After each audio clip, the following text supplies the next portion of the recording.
बिहार विधानसभा चुनाव का सबसे चर्चित और युवा चेहरा डॉक्टर मशकूर अहमद उस्मानी अभी हमारे साथ मौजूद हैं और हम उनसे खास बातचीत करेंगे। लेकिन मैं आपको बता दूं कि दरभंगा जिले के जाले विधानसभा सीट से कांग्रेस समर्थित महागठबंधन के उम्मीदवार हैं। सबसे पहले सर आपका बहुत बहुत स्वागत है हमारे चैनल। बहुत बहुत शुक्रिया आपका। अचानक आपको कांग्रेस से टिकट मिला, इसकी वजह क्या है? अचानक नहीं मिला टिकट। हम लोग तो काफ़ी समय से संघर्षरत रहे हैं और यूनिवर्सिटी पॉलिटिक्स में रहे हैं, स्टूडेंट पॉलिटिक्स की। फिर उसके बाद छात्र संघ का चुनाव लड़ा। छात्र संघ का चुनाव ऐतिहासिक तौर पर जीता। मिथिला का परचम, दरभंगा और जाले का परचम हमने अलीगढ़ यूनिवर्सिटी में बुलंद किया, उत्तर प्रदेश के अंदर बुलंद किया। ऐतिहासिक जीत दर्ज की। 120 साल के इतिहास में इतनी बड़ी जीत किसी को दर्ज नहीं हुई जितनी बड़ी जीत आज मेरे नाम पे वहाँ दर्ज है। तो अचानक कुछ भी नहीं हुआ, ये सब पूरा एक संघर्ष है इसके पीछे। जिस तरह से कांग्रेस ने आप पे भरोसा किया है, क्या उम्मीद की जा सकती है कि इस बार आपको जाले विधानसभा से जीत हासिल हो? जीत तो लोग तो ये बोल रहे हैं कि मार्जिन आपका बढ़ रहा है, जितना आप कैंपेन आगे बढ़ रहा है, तो जीत में तो कोई अब शाखंड की बात नहीं है। क्योंकि वर्तमान विधायक जो हैं वो उनका नाम सुनते ही तो आप अगर बोल दीजिएगा कि अगर आप जो है उनकी हिमायत कर रहे हैं तो लोग आपको बुरा भला कहने लगेंगे कि उन्होंने कोई काम नहीं किया और ये नहीं। वो सारी चीज़ें आपके सामने हैं। आप क्षेत्र में घूमे हैं तो आपको मालूम चले, अपने कैमरे को उधर भी आप घुमाएं तो आपको समझ में आ जाएगा। और साथ ही साथ जो बिहार में इस वक्त महागठबंधन की आंधी है, ठीक है। लोग कहते हैं कि भाई हवा चल रही है फला पार्टी की या फला चीज़ की, ठीक है, लेकिन अभी हवा नहीं चल रही है किसी की, अब आंधी चल रही है महागठबंधन की।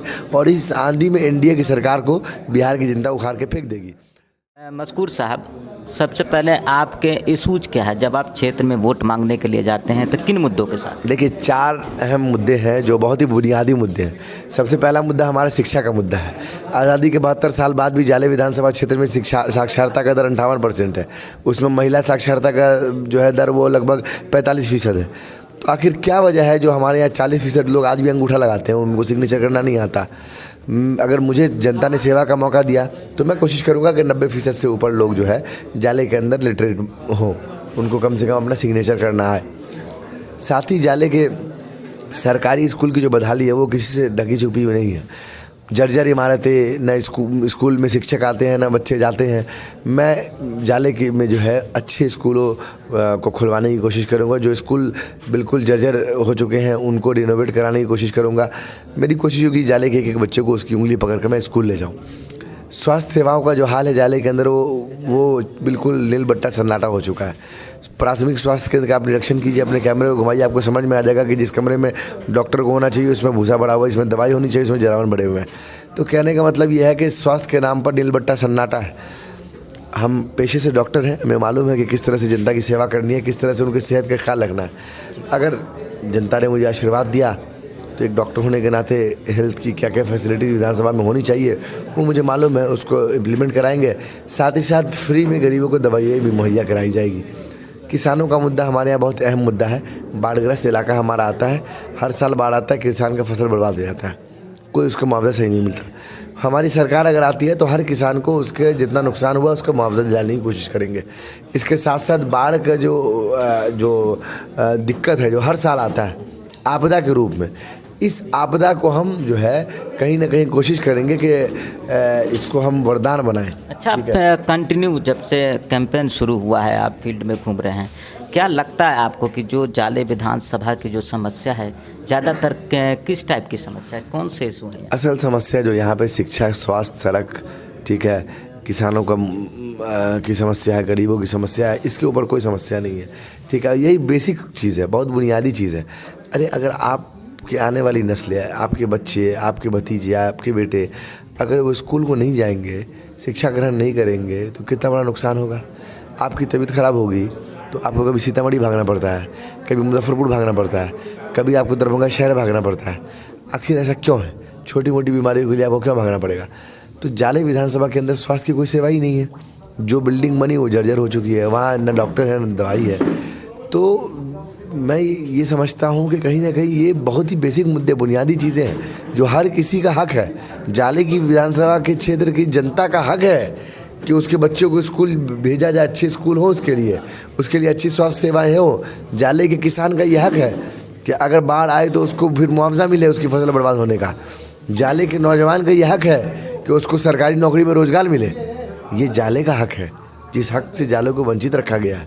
और मुझे मौका मिला तो मैं जाले को इन तमाम जो वंचित चीज़ें हैं उस जिससे दूर रखा गया है जानबूझकर, वो दिलाने की कोशिश करूँगा। कितना % उम्मीद रखा जाए कि आपकी जीत हो? कोई शक ही नहीं है, मतलब रेसी में नहीं है कोई, तो परसेंटेज तो 100 मानिए आप। अच्छा, कल आपकी सभा होने वाली है, तेजस्वी यादव आ रहे हैं, और क्या कन्हैया कुमार को आपने इनवाइट नहीं किया इसके लिए? देखिए, हम किसी को इनवाइट नहीं करते हैं, ठीक है। हम पार्टी के एक कार्यकर्ता हैं, ठीक है, अनुशासित कार्यकर्ता है। पार्टी का जो निर्देश हुआ कि आपके यहाँ ये लोग जाएंगे मीटिंग करने के लिए, हमने कहा मोस्ट वेलकम। ठीक, कन्हैया जी हमारे शुभचिंतक भी हैं, हम लोग साथ में छात्र राजनीति किए हैं, ठीक है। लेकिन वो आजकल कैंपेन कम कर रहे हैं बिहार विधानसभा चुनाव में, आपको भी मालूम होगा। तो हो सकता है कि उस समय के अभाव में नहीं आ पाए होंगे। अब अगर वो आएंगे, उनका भी वेलकम, हर किसी का वेलकम है, ठीक है। आदरणीय बड़े भाई तेजस्वी यादव जी आ रहे हैं, जो मुख्यमंत्री पद के उम्मीदवार हैं, ठीक है, उनका भी एकदम वार्म वेलकम है। वो तो हमारे बड़े भाई हैं, मुख्यमंत्री होने वाले हैं बिहार के। 10 तारीख को जो है ताज उनके सर पे जाएगा। अच्छा, तेजस्वी जी ने कहा है कि हम 10 लाख युवाओं को रोजगार देंगे। आप भी युवा हैं, तो कैसे आप उनकी बातों को लेते? क्या लगता है कि इस तरह? बिल्कुल देंगे, ये रोजगार क्यों नहीं देंगे। जो लोग बिहार को बीमारू राज्य बना के रखे हैं, जो लोग बिहार में मजदूरों को ज़बरदस्ती पलायन करने के लिए मजबूर किए हैं, उनसे तो जवाब मांगा जाएगा ना। लेकिन दूसरी तरफ बीजेपी वालों का भी कहना है कि हम 19 लाख को रोजगार। हमारे नेता ने कहा कि 10 लाख रोजगार देंगे, तो नीतीश जी खिल्ली उड़ाते हैं कि 10 लाख रोजगार के लिए पैसा कहाँ से आएगा। और वही बीजेपी निकालती है 19 लाख लेंगे। तो अब हम कहते हैं नीतीश जी को कि या तो बीजेपी आप ही के कहने के अनुसार बड़का झुट्टा पार्टी है बीजेपी का मतलब, या फिर आप उनका भी खिल्ली उड़ाइए फिर। तो कहने का मतलब ये है कि उनके पास कोई प्लान नहीं है। विकास तो उन्होंने कुछ किया नहीं 15 साल में। जब उनके पास कुछ प्लान नहीं है आगे के लिए, तो इसी तरह की उल्लू जुल्लू बात करेंगे, उल्टी सीधी बात करेंगे। कुछ दिन पहले आप जिन्ना की फ़ोटो को लेकर चर्चे में आए थे। क्या इस विधानसभा चुनाव में आपको उस मुद्दे की वजह से कोई नुकसान तो नहीं? देखिए, अगर आप फ़ायदा तो नहीं, अगर आपके खिलाफ अगर झूठ फैलाया जाता है, हम लोग गांधी के मानने वाले लोग हैं, हम लोग हर बात जो है वो सत्य और अहिंसा की कसौटी पे देखते हैं। मेरे खिलाफ दुष्प्रचार किया गया। भारतीय जनता पार्टी को तकलीफ़ हो गई मुझे टिकट मिलने से। तकलीफ़ इसीलिए हो गई कि मैं किसान परिवार से आता हूँ, मैं एक साधारण परिवार से आता हूँ, जो परिवार आज भी किराए के मकान में रहता है, जिसके पास संसाधन के नाम पे कुछ भी नहीं है। उस व्यक्ति को सिर्फ संघर्ष के बल पर टिकट मिल गया, उसके घर से टिकट मिल गया कि उसको आदेश हो गया पार्टी की तरफ से और गठबंधन की तरफ से कि आप चुनाव लड़िए। तो जो लड़ाई हम लोग कल तक सड़कों पे लड़ रहे थे, महिला सम्मान सुरक्षा की, युवाओं को रोज़गार देने की, बुजुर्गों को जो है उनको मान सम्मान देने की बात हम कर रहे थे। हम लगातार बात कर रहे थे किसानों को मुआवजा मिले, सड़कों पे हमारी आवाज़ गूंज रही थी। अब बीजेपी को डर लग गया कि ये आवाज़ तो सदन में गूंजेगी, इसीलिए बीजेपी के पेट में दर्द शुरू हुआ और गोदी मीडिया ने उसका काम किया। लेकिन जिन लोगों ने भी मेरे खिलाफ दुष्प्रचार किया, चरित्रहरण करने की कोशिश की, हमने उनके खिलाफ लीगल नोटिस भेज दिया है। 1-2 चैनल है जिसने अपना वीडियो हटा लिया है, ठीक है। अगर और भी चैनल हटा लेते तो अच्छी बात है, नहीं हटाते तो कोर्ट में मिलेंगे, कोई बड़ी बात थोड़ी है। मतलब हम किसी से डरने वाले थोड़ी हैं।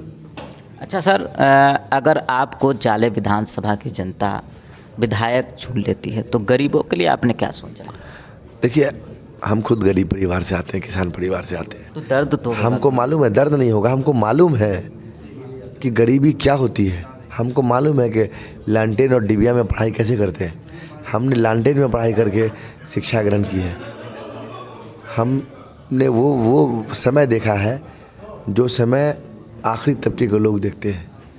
तो मुझे बताने की ज़रूरत नहीं है कि मैं क्या करूँगा। अच्छा सर, थोड़ा सा हम आपके एजुकेशन के बारे में जानना चाहते हैं, और मैं चाहता हूं कि और भी लोग, हमारे दर्शक, आपको थोड़ा अच्छा से समझ लें। देखिए, मेरी पढ़ाई यहीं केंद्रीय विद्यालय आपको हवाई अड्डा पे है, वहाँ से पढ़ाई हुई मेरी। और उस पढ़ाई के बाद मैं फिर उसके बाद अलीगढ़ मुस्लिम यूनिवर्सिटी चला गया। वहाँ से नेशनल लेवल का एंट्रेंस होता है, उसको क्वालिफाई किया, वहाँ से +2 किया। फिर उसके बाद जो है नीट का एंट्रेंस होता है मेडिकल के लिए, उसको क्वालिफाई किया। वहाँ मेरा सिलेक्शन हो गया नीट के, वहाँ से मैंने डॉक्टरी की पढ़ाई की। उसी दौरान छात्र संघ का चुनाव लड़ना हुआ, चुनाव लड़ा, ऐतिहासिक मार्जिन से जीता। यही हमारी शिक्षा है, पेशे से डॉक्टर हूँ। अच्छा तो आप कोई संदेश देना चाहेंगे जाले विधानसभा की जनता? एक संदेश है, गरीब का बेटा गरीब के लिए, किसान का बेटा किसान के लिए। बस मैं यही कहना चाहूँगा कि सत्य का साथ दें, ठीक है, अहिंसा से क्या नाम है कि अहिंसा के साथ रहें। और जो लोग भी जो प्रचार कर रहे हैं, आप यूँ समझ लीजिए कि वो एक मजबूत आवाज़ को विधानसभा पहुंचने से रोकना चाहते हैं। वो एक गरीब के बच्चे को गरीब की बात को बुलंद करने से रोकना चाहते हैं। वो किसान के बच्चे को किसान की बात को बुलंद करने से रोकना चाहते हैं। वो एक युवा को, ठीक है, युवाओं की बात को बुलंद करने से रोकना चाहते हैं। तो जाले की जनता इस बात को जानती है कि 7 तारीख को पंजे का 3 नंबर बटन दबाना है और वहाँ पर ये बता देना है कि ये जो सरकार जो है वो सो रही है। और ये जो पंजा है ना, जो पंजा का बटन 3 नंबर पर दबेगा 7 तारीख को सुबह 6 बजे से, तो ये सिर्फ एक मत नहीं होगा, बल्कि सोती हुई सरकार पर जिसने मजदूरों को पैदल चलने को मजबूर किया, उसके मुंह पे एक गहरा तमाचा भी होगा पंजे का। चलिए, बहुत बहुत शुक्रिया आपका।